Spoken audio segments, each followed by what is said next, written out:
Every time you choose discomfort over convenience, you become stronger, wiser and closer to the person you're meant to be. Your phone is one of the most powerful tools ever created, but it's also one of the biggest traps of our time. It sits in your pocket, always within reach, whispering distractions into your life every few minutes. Notifications, endless social media scrolling, mindless videos, constant comparison. It pulls your focus in 100 different directions and before you know it, hours have vanished. You pick it up to check one thing and suddenly it's been 30 minutes, an hour, sometimes more. That's not harmless, that's stolen time. Time you could have spent building something, learning something or becoming someone better. We say we don't have time to chase our dreams, to work on our goals, to build a new skill, but somehow we find hours each day to scroll like and watch others live their lives. What does that say about us? We're not lacking time, we're lacking control. We're lacking control. The phone isn't evil by itself, but the way we use it often is. It's designed to keep you hooked, to feed your brain a never-ending loop of quick pleasure, so you never have to sit still and face your own thoughts. But that stillness, that boredom is where your best ideas are born. It's where you begin to reflect, to create, to grow. You were not born to be a spectator in someone else's highlight reel. You have your own story to write, but that won't happen if your attention is always being stolen. Imagine what your life would look like if you took back even half of that screen time and put it toward your goals. You could learn a new skill, build a business, change your body, change your life. But first you have to wake up and realize the cost of your distractions. Excuses are the lies we tell ourselves to feel better about not taking action. They're clever, convincing and comfortable.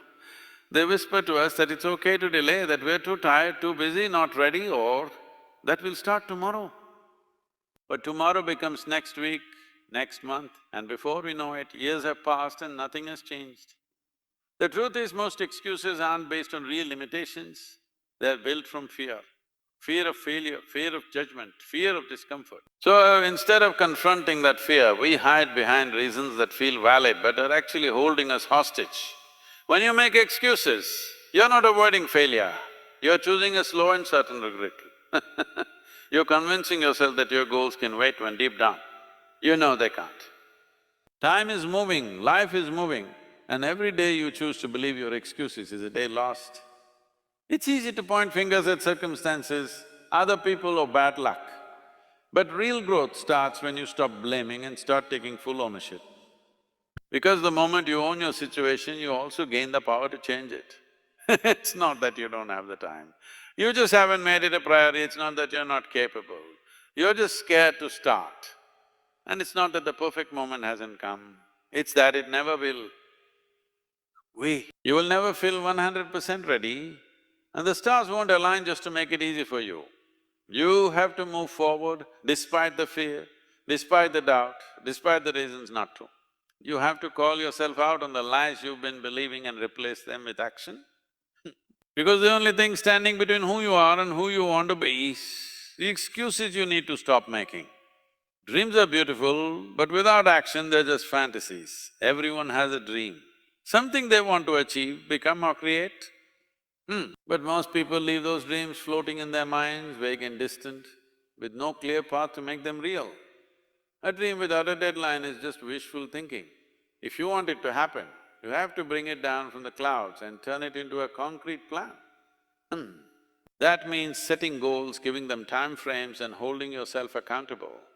Otherwise, you'll keep saying a someday until someday never comes.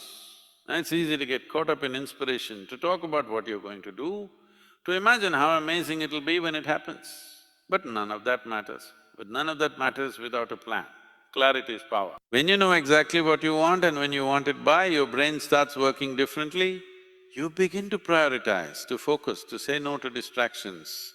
You start showing up with intention, you stop drifting and start building. A deadline gives your dream structure. It pushes you to act, to move forward, to make progress even on the days you don't feel like it. Fear and perfectionism will try to keep you from setting deadlines. You will think, oh, what if I fail? Or oh, what if I'm not ready? But deadlines aren't about pressure, they're about commitment. They're a promise you make to yourself that your dream matters enough to pursue seriously. And when you set that date, you turn possibility into responsibility. You stop waiting for the perfect time and you create momentum. You need to have it all figured out, you just need to start. Put a date on your dream, back it with action and watch how fast things begin to change when you stop treating it like an option. Enough waiting, enough wishing, enough wasting time, your life is happening right now and every second you delay is a second you'll never get back. If you're tired of feeling stuck, tired of knowing you're meant for more, then do something about it.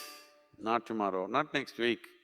Now, start small if you have to, but start! Set the alarm earlier, put down the phone, make the list, set the goal, chase the dream, lean into the discomfort. Stop making excuses and start making moves. You don't need permission, you don't need perfect conditions, you just need you, committed, focused and ready to act. Your future isn't waiting, so stop wasting your life and start building the one you were born to live.